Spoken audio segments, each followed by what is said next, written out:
ٹوٹتی ہے تو چھوٹے دنیا، غوث کا دامن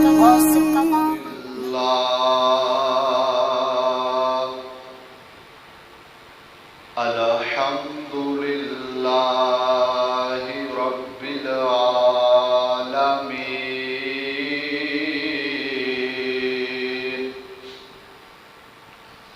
والعاقبۃ للمتقین والصلاۃ والسلام علی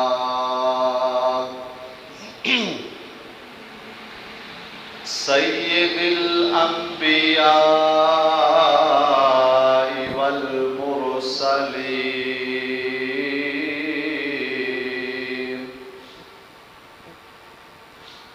وعلی آلہ وصحبہ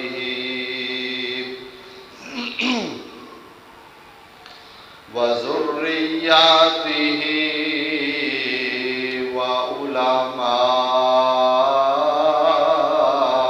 ملته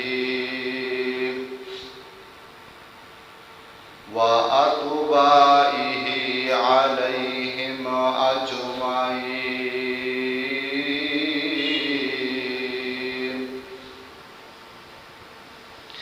قال رب اشرح لي صدري ويسر لي أمري واحلل عقدة من لساني يفقهوا قولي.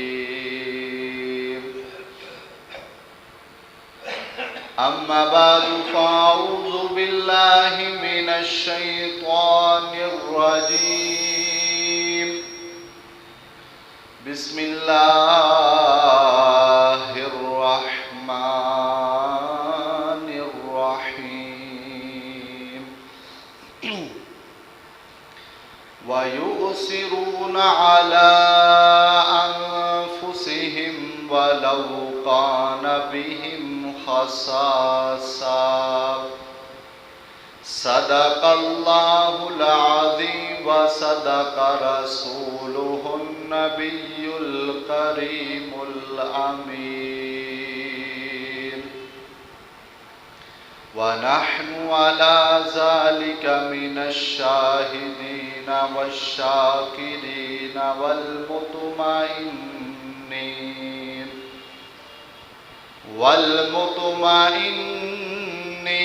والحمد لله رب العالمين. قال الله تبارك وتعالى في شان حبيبه مخبرا وآمرا: إن الله وملائكته يصلون على النبي يا أيها الذين آمنوا صلوا عليه وسلموا تسليما. مل کر درود پاک پڑھیں. الصلاۃ والسلام علیک یا سیدی یا رسول اللہ وعلی آلک وصحابک یا سیدی یا حبیب اللہ. الصلاۃ والسلام علیک یا سیدی یا نور اللہ وعلی آلک وصحابک یا سیدی یا نبی اللہ. اللہم صل علی سیدنا و مولانا محمد وعلی آل سیدنا و مولانا محمد وبارک وسلم.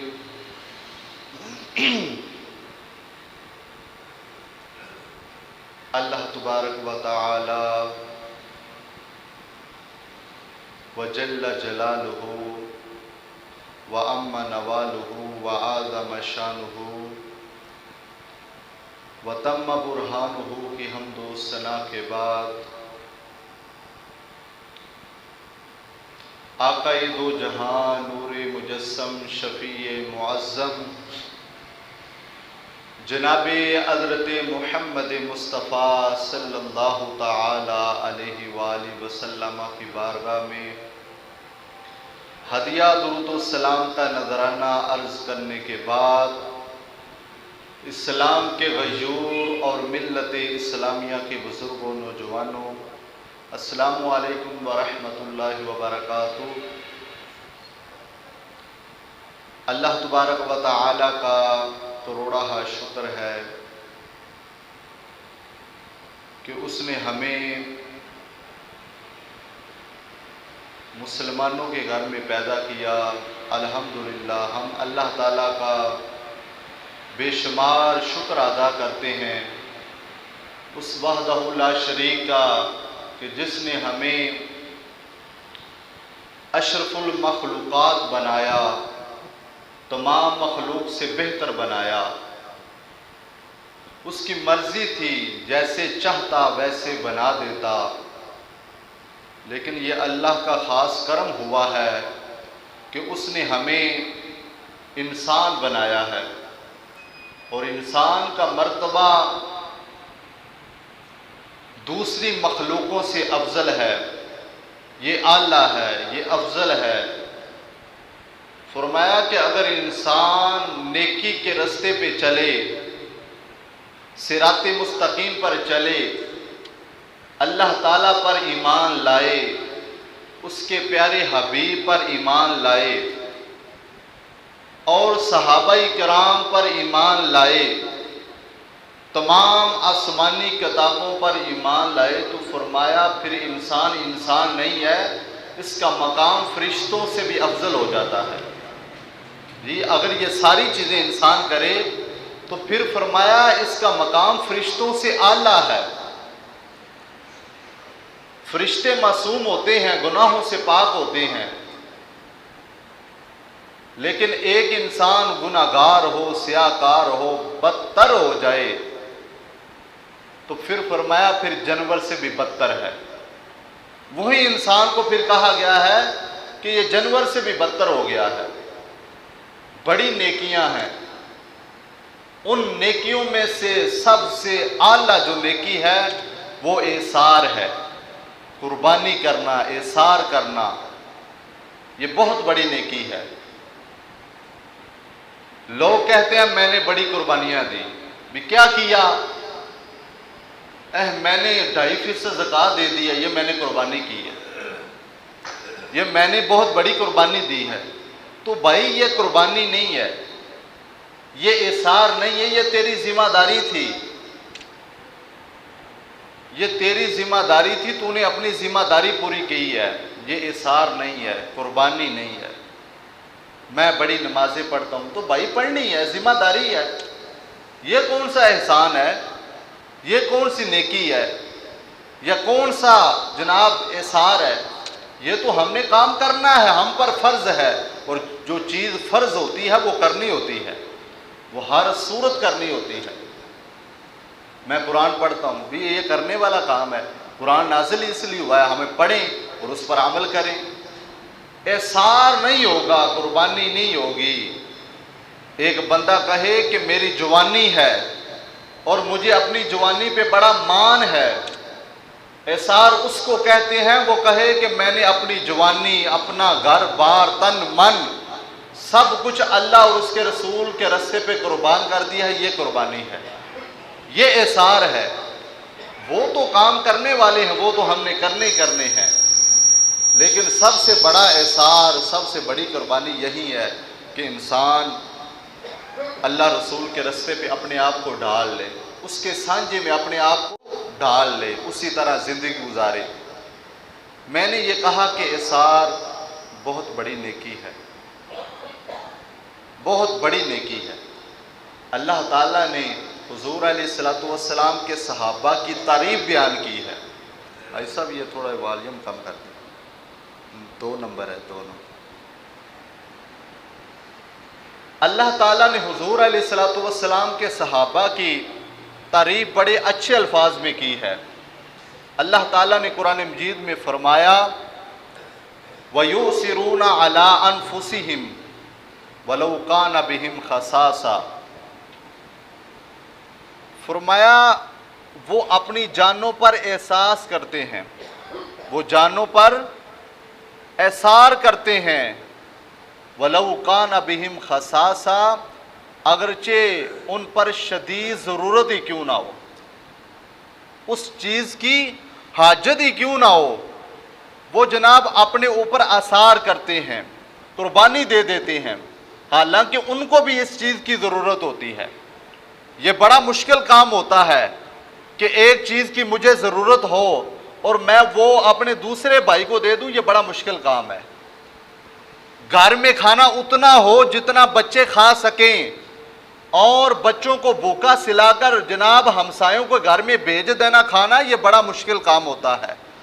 اسی کو اثار کہتے ہیں، قربانی کہتے ہیں، کہ اپنی جان پر جناب تنگی محسوس کر لینا، اپنے آپ کو جناب اسلام کے دائرے میں رہ کر اپنے آپ پر ظلم کر لینا، اپنے آپ پر زیادتی کر لینا، اثار کے لفظی معنی ہے۔ لیکن دوسرے بھائی کی مدد کرنا، دوسرے بھائی کی جناب کوئی ضرورت پوری کرنا، یہ اثار ہے۔ یہ قرآن پاک کی آیت کب نازل ہوئی؟ حضور علیہ الصلوۃ والسلام کی بارگاہ میں ایک صحابی آئے، ایک شخص آیا اور کہنے لگا حضور میں مہمان ہوں تو مجھے کھانے کی ضرورت ہے۔ حضور علیہ الصلوۃ والسلام نے فرمایا کہ بیٹھ جا، اور اس میں جھوٹ نہیں بولنا چاہیے۔ اگر کھانے کی حاجت ہو تو پھر انسان کو بتانا چاہیے مجھے بھوک لگی ہے۔ اگر اس کو بھوک لگی ہو لیکن پھر بھی کہے مجھے بھوک نہیں لگی تو یہ جھوٹ ہوگا، یہ سچ کوئی نہیں ہوگا۔ حضور نے فرمایا کیا کام ہے؟ میں نے کہا کہ حضور مجھے بھوک لگی ہے۔ فرمایا بیٹھ جاؤ۔ وہ شخص بیٹھ گیا۔ حضور نے ساری ازواج کو پیغام بھیجا کہ گھر میں کچھ کھانے کے لیے ہے، تو ازواج سے پیغام ملا حضور آپ کے فاقہ جو پسند کرتے ہیں اس کی وجہ سے کئی دن ہمارے بھوکے گزر جاتے ہیں، کھجور کے ساتھ ہم گزارا کرتے ہیں، حضور گھر میں کچھ نہیں ہے۔ اب حضور علیہ الصلوۃ والسلام نے یہ جب سنا تو صحابہ کرام کو فرمایا کون ہے جو میرے مہمان کو اپنا مہمان بنائے گا، جو میرے مہمان کو اپنا مہمان بنائے گا؟ سارے صحابہ پر خاموشی طاری ہے۔ ایک صحابی کھڑے ہو گیا جن کا نام حضرت ابو طلحہ تھا۔ حضرت ابو طلحہ رضی اللہ تعالی عنہ آپ کھڑے ہوئے، اور یہ کوئی امیر صحابی نہیں تھے۔ امیری میں سخاوت کرنا، ایثار کرنا سمجھ میں آتا ہے، لیکن ایک بندہ ہو ہی غریب۔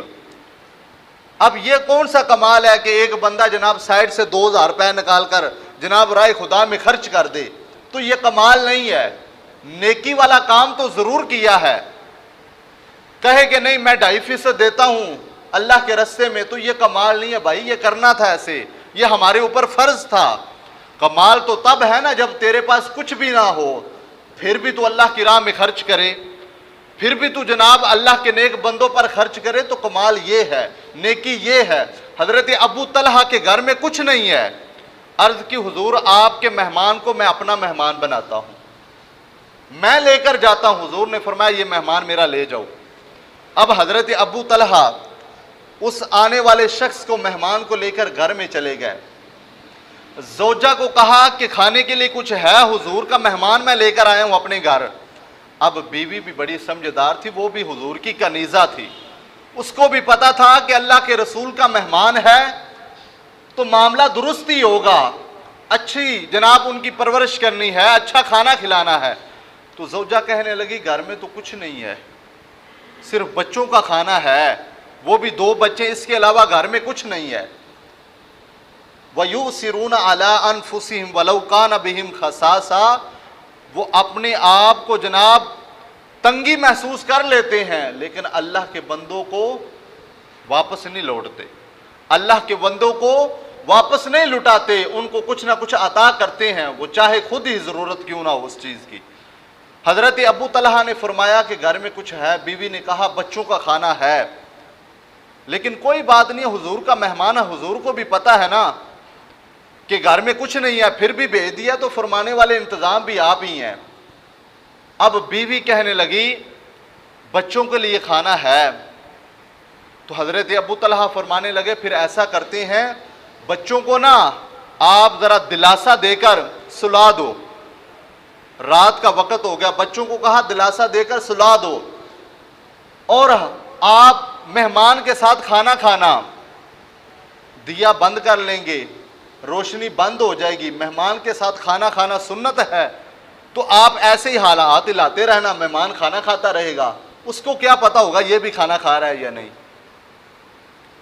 آپ ایسے ہاتھ ہلاتے رہنا، اس کو بھی محسوس ہوگا جیسے یہ بھی کھانا کھا رہا ہے، مہمان کھانا جناب پیٹ بھر کر کھانا کھا لے گا۔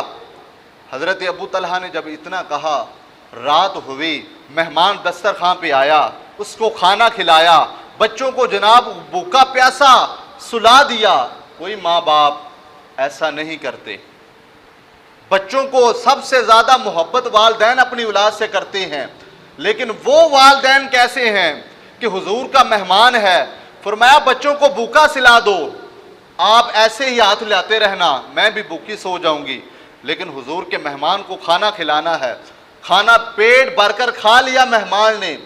جب حضرت ابو طلحہ فجر کے وقت مسجد نبوی میں آئے تو حضور علیہ الصلوۃ والسلام نے حضرت ابو طلحہ کی طرف دیکھ کر مسکرایا اور فرمایا اے ابو طلحہ، یہ جو تو نے رات والا عمل کیا ہے نا، یہ رب کو بھی بڑا پسند ہے، اس کے پیارے حبیب کو بھی بڑا پسند آیا ہے۔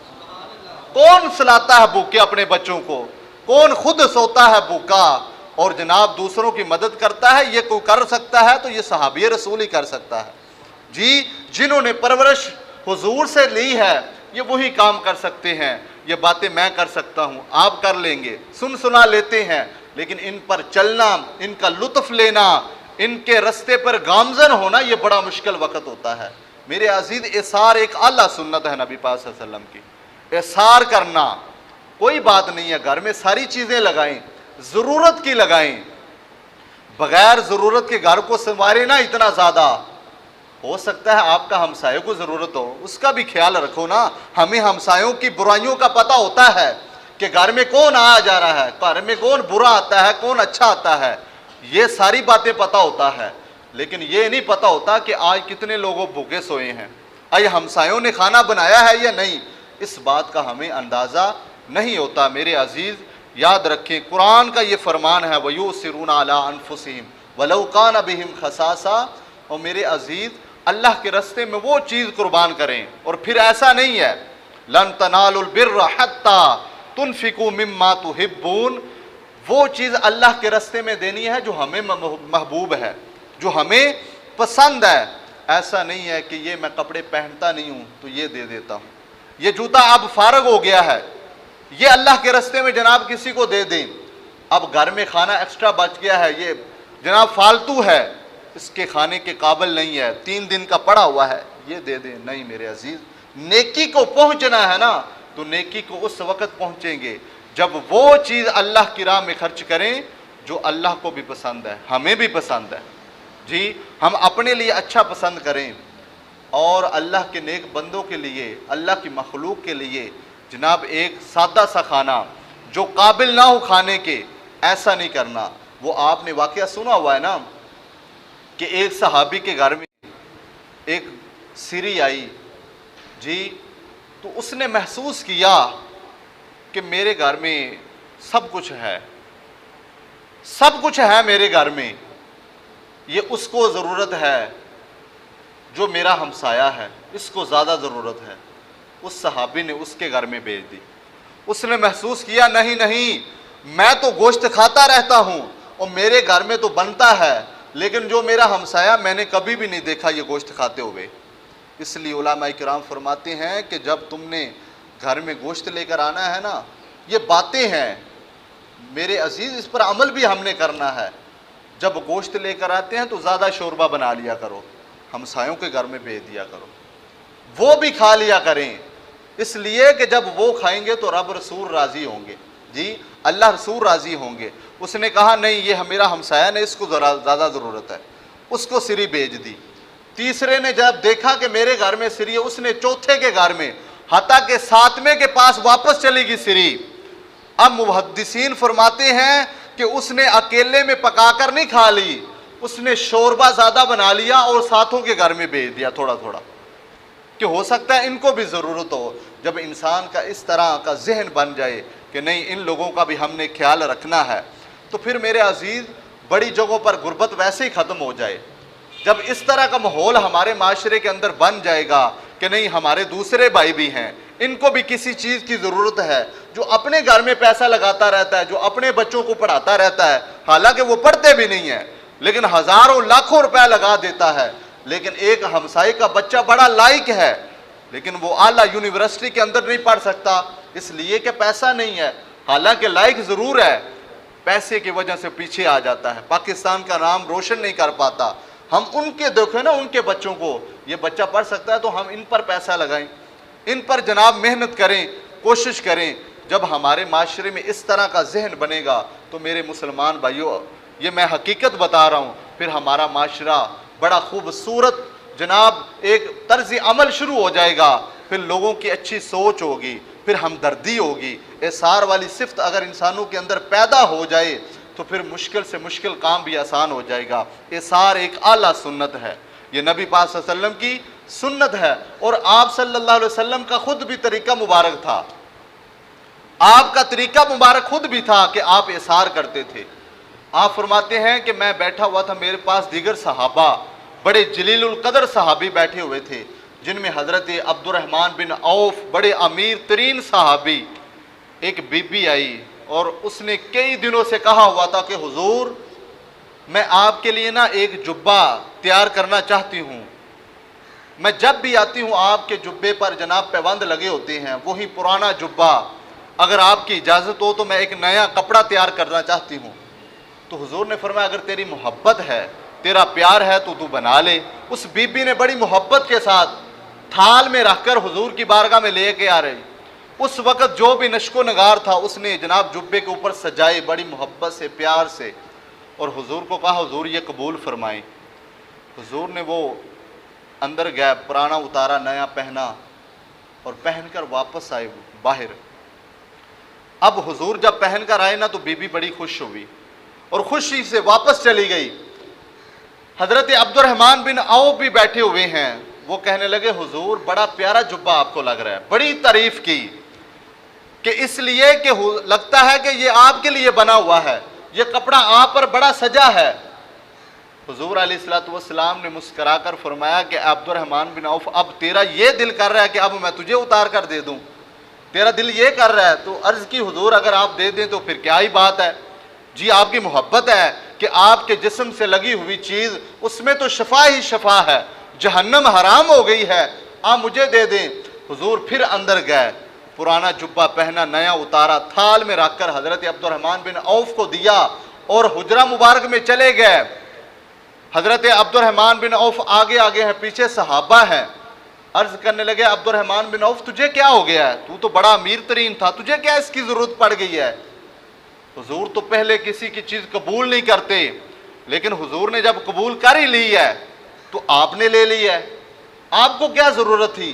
تو حضرت عبد الرحمن بن عوف فرمانے لگے تمہارا کیا خیال ہے کہ یہ میں کسی دعوت ولیمے پہ پہننے کے لیے لیا ہے، جناب کسی کی شادی پہ پہننے کے لیے لیا ہے، جناب میں عید پہ پہنوں گا؟ نہیں نہیں میرے صحابہ ایسی کوئی بات نہیں ہے، یہ دیکھو نا میری داڑھی سفید ہو گئی ہے، پھل پک گیا ہے، آخری وقت ہے۔ یہ حضور نے احسار کیا تھا، ہمیں وہ چیز پسند آتی ہے ہم لوگوں کو نہیں دیتے، لڑائیاں ہو جاتی ہیں، جھگڑے ہو جاتے ہیں، فساد ہو جاتا ہے، لیکن ہم دوسروں کو نہیں دیتے۔ نبی پاک صلی اللہ علیہ وسلم کو وہ چیز پسند آئی اور بطور تحفہ تھی، اور تحفے کے بارے میں تو یہاں تک آتا ہے کہ تحفہ جو ملا ہو نا وہ کسی کو دینا بھی نہیں چاہیے، لیکن آپ صلی اللہ علیہ وسلم نے وہ اتار کر دے دیا۔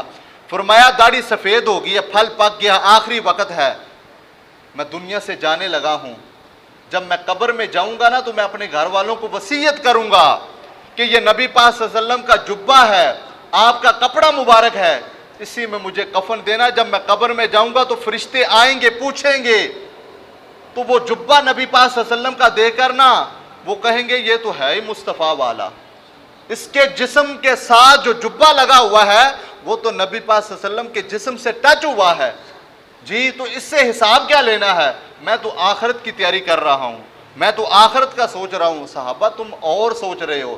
لیکن یہاں سے ہمیں یہ سبق ملتا ہے، میرے عزیز کسی کو چیز کی ضرورت پڑ جائے اس کو دینی چاہیے، احسار کرنا چاہیے یا نہیں؟ جی ہمسایوں کا خیال رکھنا چاہیے، ان کا خیال خصوصی، اور ہمسایہ وہ نہیں ہوتا جو دیوار کے ساتھ دیوار والا ہو۔ فرمایا 40 گھر والا تیرا ہمسایہ ہے، یعنی اپنے گھر سے لے کر 40 گھر گن لے تو، وہ جو 40واں گھر ہوگا نا وہ تیرا ہمسایہ ہوگا۔ ہمارے ہاں یہی مشہور ہے، جو ہمسایہ ہے، جو دیوار سانجھی ہے وہ ہمسایہ، اس کے علاوہ ہمسایہ نہیں ہے۔ 40 جس کے گھر جناب ہمارے دور ہیں وہ ہمسائے ہمارے، ہمارے اوپر فرض ہے، ہمارے اوپر فرض ہے، ہم نے ان کا خیال رکھنا ہے، ہم نے دیکھنا ہے کہ ان کو کس چیز کی ضرورت ہے، ہم دے سکتے ہیں تو دیں۔ اور وہ غزوہ تبوک والا واقعہ تو امت مسلمہ کے لیے بڑا پیغام ہے، بڑا سبق ہے کہ غزوہ تبوک کے اندر جب جنگ لگی تو سارے صحابہ شہید ہو گئے، کچھ صحابہ زخمی ہو گئے، تو ضرورت پانی کی پڑی تو ایک صحابی پانی لے کر آئے۔ جب اس کے پاس پانی لایا گیا وہ آئے مشکیزہ کی آواز لگا رہا تھا، مجھے پانی چاہیے، پانی چاہیے۔ آخری وقت ہو، حلق سوکھ رہا ہو تو کس کی ضرورت نہیں ہوتی پانی کی؟ جی اس وقت تو جناب کوئی چیز مل جائے بس کہتا ہے کہ میں کھا لوں، لیکن جب پانی لایا گیا تو دوسری طرف سے آواز آ گئی، ہائے مشکیزہ مجھے پانی چاہیے۔ تو اس صحابی نے کہا مجھے زیادہ ضرورت نہیں ہے، اس صحابی کو زیادہ ضرورت ہے، اس کو پانی پلائیں۔ جب وہ صحابی پانی کا پیالہ لے کر اس صحابی کے پاس گیا تو تیسرے صحابی نے آہ کی آواز نکالی کہ ہائے مشکیزہ مجھے پانی چاہیے۔ جب پانی اس پر گیا تو اس صحابی نے جناب کہا مجھے ضرورت نہیں ہے، چوتھے صحابی نے کہا ہائے مشکیزہ مجھے پانی کی ضرورت ہے۔ میرے عزیز 7 صحابہ نے یہی کہا ہائے مشکیزہ مجھے چاہیے، لیکن ایک ایک کر کے جام شہادت نوش فرما گئے، جام شہادت نوش فرما گئے۔ اور وہ صحابی کہتا ہے میرے ہاتھ میں پیالہ ہے، تو میں نے وہاں پر پیالہ پانی کا زمین پر گرا کر مٹی کو مخاطب کیا، میں نے کہا یہ لوگ گردنیں کاٹنے والے تھے، یہ جہاد کرنے والے لوگ تھے، انہوں نے کبھی بھی اپنی گردنیں کٹائی نہیں ہیں۔ جی یہ اسلام کے رستے میں نکلتے تھے تو کافروں کی گردنیں کاٹ دیا کرتے تھے، لیکن آج یہ احسار کرتے کرتے دنیا سے چلے گئے ہیں، قربانی دیتے دیتے چلے گئے ہیں۔ یقیناً یہ مصطفیٰ کریم کا درس دیا ہوا ہے، جی یہ ان کی پرورش تھی، ان کا پیغام تھا۔ آپ نے فرمایا تھا اپنی جانوں پر زیادتی کر لو، اپنی جانوں پر زیادتی ہی کر لو، لیکن دوسرے کی ضرورت ضرور پوری کرنا۔ اشد ضرورت ہوتی ہے لیکن پھر بھی وہ، آپ نے قرآن پاک میں سورۃ نمل کا نام تو سنا ہوگا، جی سورۃ نمل، نمل کہتے ہیں چیونٹی کو، چیونٹی کو۔ یہ نمل سورت کیوں نازل ہوئی؟ ایک چیونٹی نا دوسری چیونٹیوں کو کہنے لگی کہ اپنی اپنی بلوں کے اندر داخل ہو جاؤ۔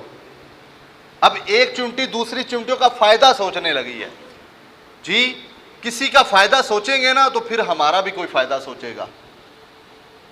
کبھی کبھار ایسا نہیں ہوا کہ کوئی بائک والا جا رہا ہو، وہ گرنے لگے، آپ پیچھے ہوں تو آپ کے منہ سے اچانک نکلتا نہیں بسم اللہ۔ کبھی ایسا ہوا یہ بچہ گرنے لگے، ایسا سب کے ساتھ ہوتا ہے، بچہ گرنے لگے تو ہماری زبان سے فوراً نہ ہم آؤ دیکھتے نہ تاؤ، فوراً ہماری زبان سے ایک ہی جملہ نکلتا ہے بسم اللہ۔ اس کے پیچھے آپ کی کوئی نیکی ہوتی ہے، جی آپ بھی گرنے لگے ہوں گے، جی تو پیچھے سے کسی نے کہا ہوگا بسم اللہ، کوئی نیکی کام آ جاتی ہے۔ اب ایک چمٹی نے دوسری چمٹیوں کو کہا کہ اپنی اپنی بلوں کے اندر داخل ہو جاؤ، حضرت ادریس علیہ السلام کا، سلمان علیہ السلام کا لشکر آ رہا ہے، لشکر آ رہا ہے، گھوڑے ہیں، اوپر سوار ہیں، کہیں ایسا نہ ہو کہ ہمیں کچل کر چلے جائیں، ہمیں جناب مسل کر چلے جائیں۔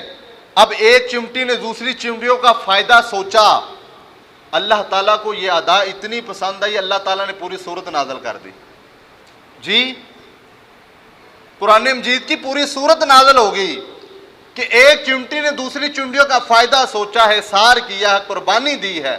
حالانکہ وہ ہمارے جیسی ہوتی، وہ کہتی میں بل کے اندر چلی جاتی ہوں، یہ جاتے ہیں یا نہ جائیں، ہمارا یہی حال ہے۔